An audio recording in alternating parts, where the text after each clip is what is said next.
কুমিল্লা ৪ আসনের বিএনপি মনোনীত প্রার্থী মঞ্জুরুল আহসান মুন্সির মনোনয়নপত্র বাতিল করেছে নির্বাচন কমিশন। শনিবার ইসির আপিল শুনানিতে এ সিদ্ধান্ত হয়। এনসিপি প্রার্থী হাসনাত আব্দুল্লাহর মনোনয়ন বাতিল চেয়ে নির্বাচন কমিশনে আপিল করেন মঞ্জুরুল আহসান মুন্সি। ইসি তার আবেদন নামঞ্জুর করে। ফলে হাসনাতের মনোনয়ন বৈধই থাকছে। তবে ঋণখেলাপির অভিযোগে মঞ্জুরুল আহসান মুন্সির মনোনয়ন বাতিল করেছে নির্বাচন কমিশন। গত ৯ জানুয়ারি নির্বাচন কমিশনে হাসনাতের মনোনয়ন বাতিল চেয়ে আবেদন করেন মঞ্জুরুল আহসান মুন্সি। তার আগে মঞ্জুরুল আহসান মুন্সির মনোনয়ন বাতিল চেয়ে আবেদন করেছিলেন হাসনাত। এর আগে ঋণখেলাপির অভিযোগ এনে মঞ্জুরুল আহসান মুন্সির মনোনয়ন কেন বাতিল করা হবে না, এজন্য ইসিতে আপিল করেছিলেন হাসনাত আব্দুল্লাহ।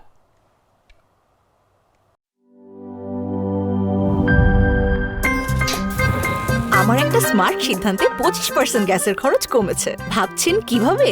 সাধারণ গ্যাস স্টোভ বদলে আমি এনেছি আরএফএল গ্যাস স্টোভ। এর সাইন্টিফিক নজল ও ব্রাস বার্নার ক্যাপ সমানভাবে তাপ ছড়িয়ে রান্না করে দ্রুত। তাই গ্যাসও বাঁচায় 25%, টাকাও বাঁচে 25%। আরএফএল গ্যাস স্টোভ নিরাপদ ও গ্যাস সাশ্রয়ী।